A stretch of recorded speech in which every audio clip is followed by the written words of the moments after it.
अभिमन्यु, उत्तम।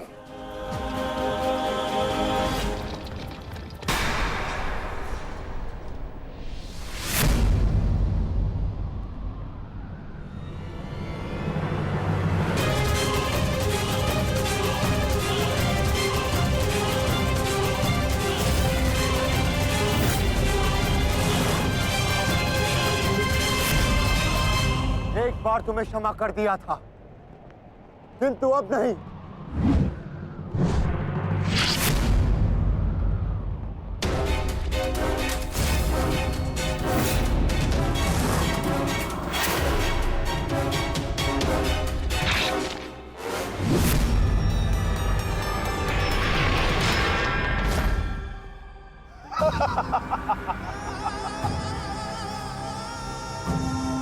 एक बार अपमानित हो चुका हूं, इस बार तुम्हारी बारी है पांडवों।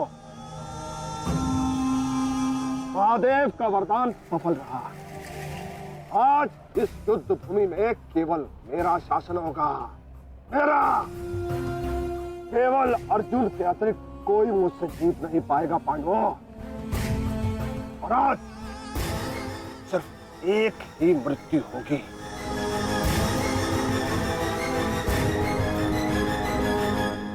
अभिमन्यु की।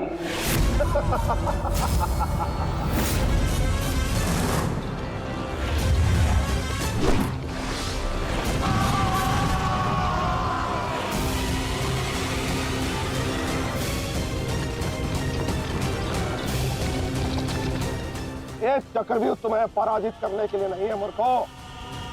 ये तो उस अपमान का प्रतिकार था जो कल अभिमन्यु ने युवराज दुर्योधन के साथ किया था।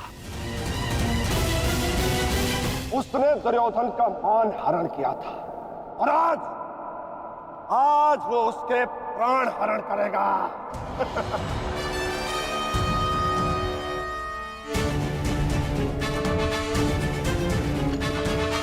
अभिमन्यु, लौट आओ, ये षड्यंत्र है। न्यायानां अधिकाराणां प्राप्त्यर्थं साम्राज्यार्थं न्यायानां अधिकाराणां प्राप्त्यर्थं साम्राज्यार्थं। व्यू के भीतर प्रवेश करना जितना चुनौतीपूर्ण है, उतना ही चुनौतीपूर्ण उससे बाहर निकलना भी है। और यदि बाहर निकलने का मार्ग मनुष्य को नहीं पता, तो उस मनुष्य का अंत निश्चित है।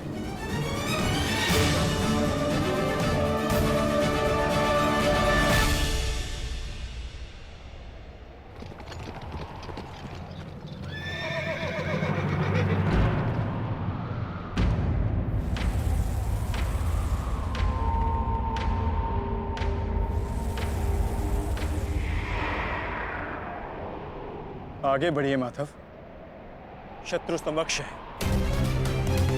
हाँ पार्थ, ठीक कहा तुमने।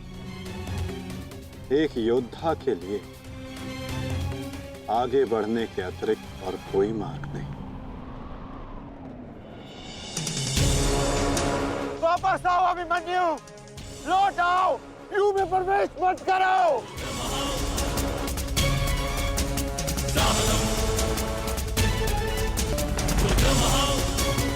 मेरे लिए अब लौटना संभव नहीं था श्री। यदि हमने इस चक्रव्यूह को नहीं तोड़ा तो हम ये युद्ध हार जाएंगे, और मेरे रहते ये संभव नहीं। समझने का प्रयत्न करो पुत्र, ये सब तुम्हें घेर कर तुम्हारे प्राण लेना चाहते हैं। लौट आओ अभिमन्यु, लौट आओ। एक योद्धा मृत्यु के भय से पीछे नहीं हटता था श्री। वो आगे बढ़कर मृत्यु का वरण करता है, और आज मृत्यु को भी अर्जुन पुत्र के बाणों का तेज सहना होगा।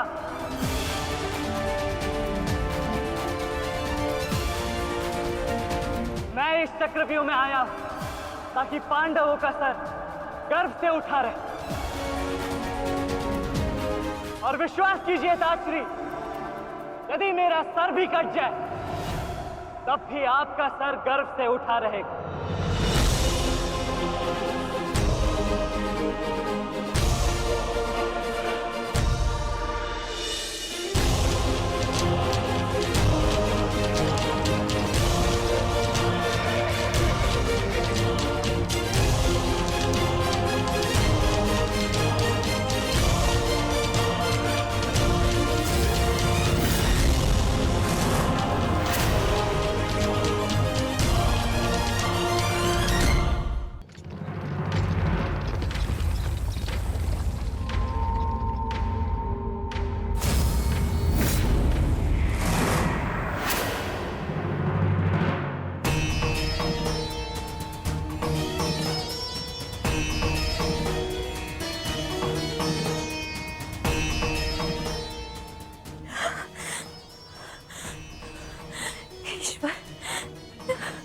ईश्वर, मेरे पुत्र की रक्षा करना। आओ आओ अर्जुन पुत्र आओ, तुम्हारा अपने इस मृत्यु व्यू में स्वागत है।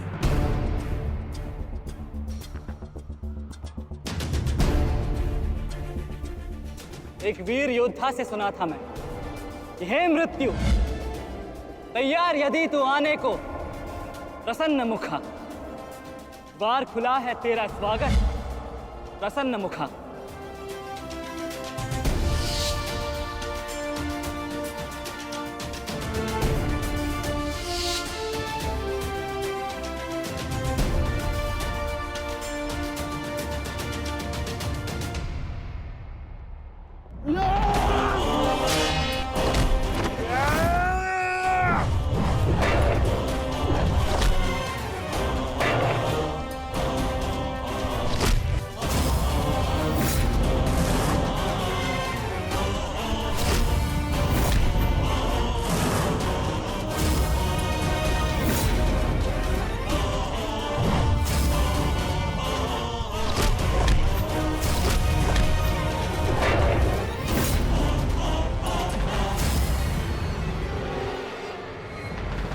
चाहूं तो तुम्हारा और बाकी तीनों पांडवों का इसी क्षण अंत कर सकता हूं मैं, किंतु उसके साथ उस पीड़ा का भी तो अंत हो जाएगा जो अभिमन्यु को पल पल मरते देख तुम्हें होगी। फिर उस पीड़ा का अनुभव कैसे होगा तुम्हें जो जयद्रथ ने इतने वर्षों तक सही है। अभी तो वो दृश्य देखना शेष है जिसे देखकर तुम स्वयं मुझसे अपनी मृत्यु की भीख मांगोगे। तुम्हारे सामने तुम्हारे कलेजे के टुकड़े टुकड़े होंगे और तुम कुछ नहीं कर पाओगे, कुछ नहीं। क्या हुआ? इतने महारथी को देख के भयभीत हो गए? क्यों? नहीं काका श्री, अपितु ये तो सम्मान की बात है कि एक साथ इतने सारे योद्धा मुझसे द्वंद्व करने की प्रतीक्षा कर रहे हैं। अच्छा, सच में महान धनुर्धर अर्जुन के पुत्र और महानतम योद्धा वासुदेव कृष्ण के भांजे का स्वागत ऐसा ही होना चाहिए। प्रणाम स्वीकार करे आदरणीयों।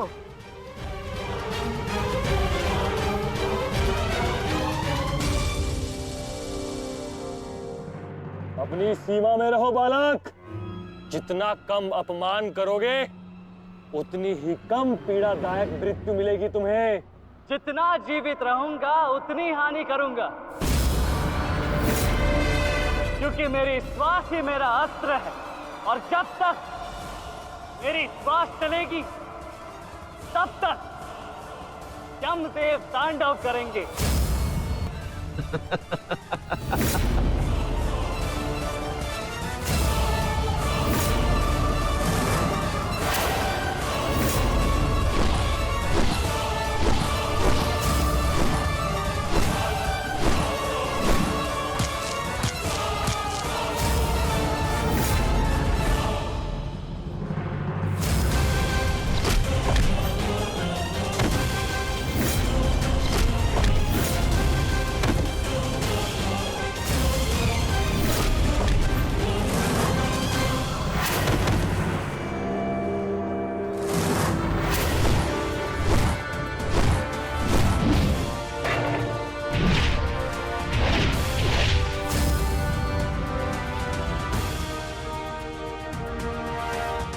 कुछ स्मरण हुआ काकाश्री? कहा था ना मैंने कि जब जब आपसे द्वंद करूंगा तब तब आपके वस्त्र हरण करूंगा, और तब तब आपके मुख पर इस लज्जा को देख अपने मन में जल रही प्रतिशोध की ज्वाला को शीतलता प्रदान करूंगा। और हो गया मेरा अपमान, अब और नहीं। महारथियों, आक्रमण करो इस बालक पर।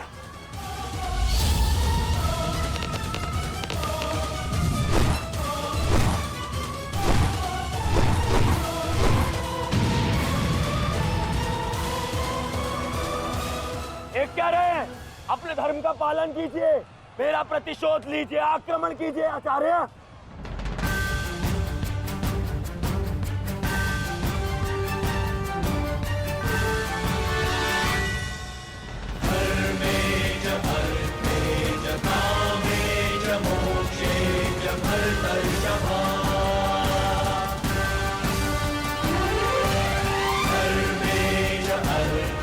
नहीं आचार्य द्रोण, ऐसा अनर्थ मत कीजिए।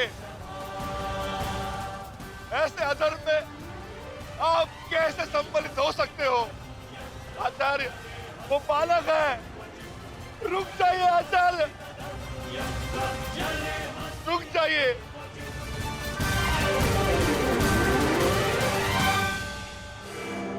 अपना दिया वचन स्मरण है ना पिताश्री?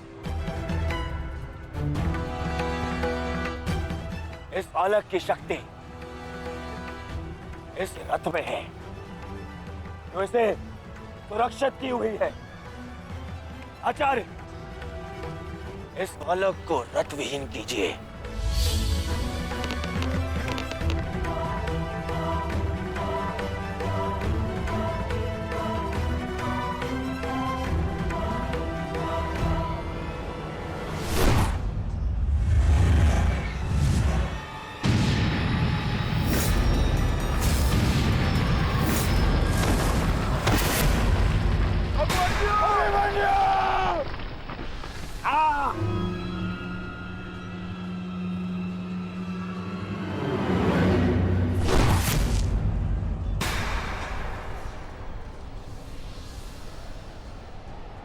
माधव,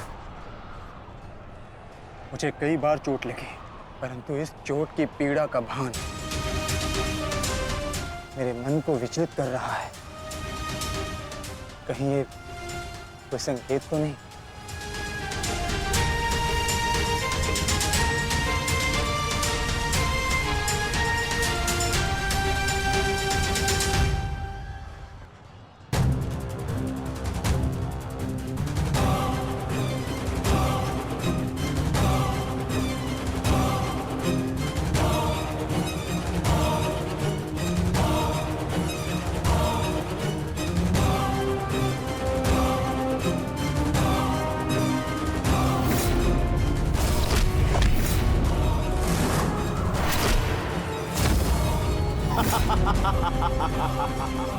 दुर्योधन, केवल आचार्य द्रोण को अपना वचन ज्ञात कराने से क्या होगा?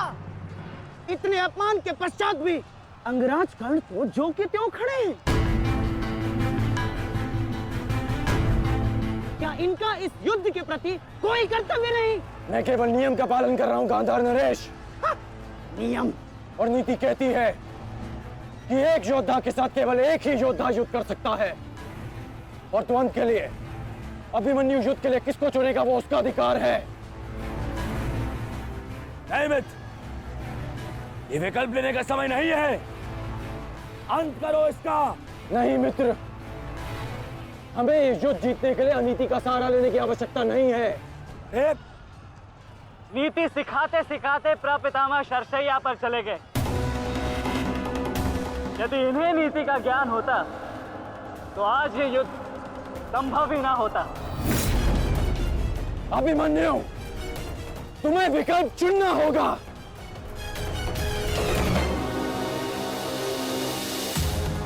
तो फिर मैं आप सबको वन के लिए चुनता हूं।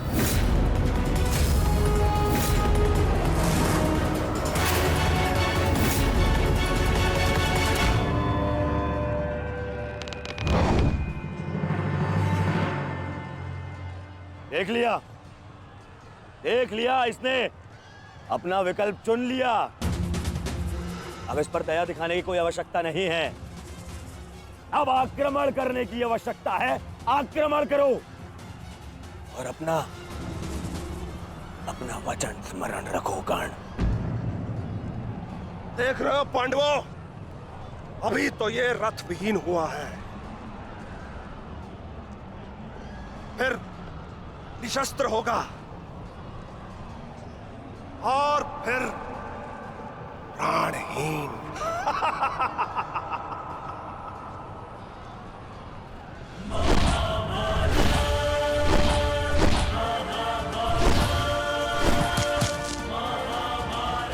ये क्या कर रहे हो? धनुष विहीन करो इसे।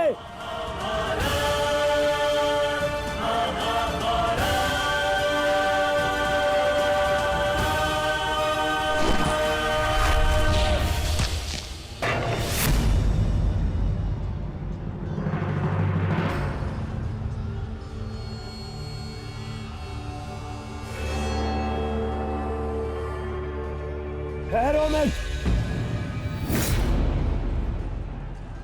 स्मरण रहे, इसे इतनी सरल मृत्यु नहीं देनी है। सूर्यास्त होने तक इसकी श्वास इससे अलग नहीं होनी चाहिए। अबे इसे बहुत पीड़ा सहनी शेष है। मित्र, ये एक योद्धा है, इसे योद्धा की मृत्यु दो। अरे योद्धा नहीं है ये, उन भगोड़े पांडवों का मेला रक्त है। इसे बहना होगा। मित्र जागो, जागो मित्र, और प्रहार करो।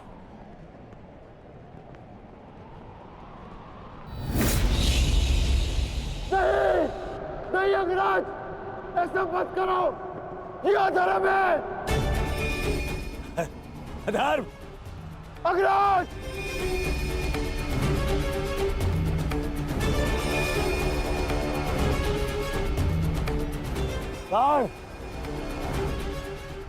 स्मरण करो, स्मरण करो कैसे इन पांडवों ने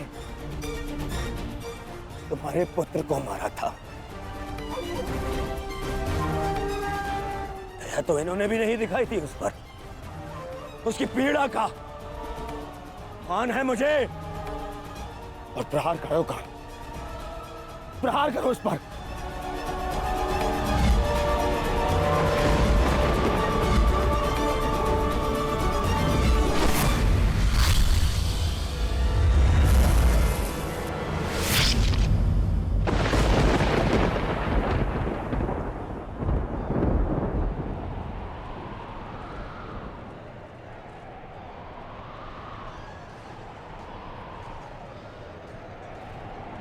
अभिमन्यु!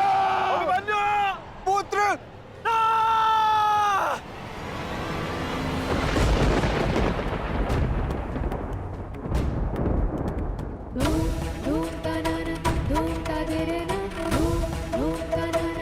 क्या हुआ माताश्री? उत्तरा बस ऐसे ही। एक बात कहूँ माताश्री, आज मन कुछ विचलित सा हो रहा है। आज से पहले ऐसा कभी नहीं हुआ। अरे तो रोज ही युद्ध पे जाते हैं, परंतु आज कुछ विचित्र सा अनुभव हो रहा है। चिंता करने की कोई आवश्यकता नहीं है उत्तरा। मेरा पुत्र महावीर है और फिर उसे सभी पांडव, पिताश्री, ज्येष्ठ, उनकी सुरक्षा भी तो प्राप्त है। मुझे पूर्ण विश्वास है अभिमन्यु विजयी होकर लौटेगा और तुम उसका तिलक करोगी।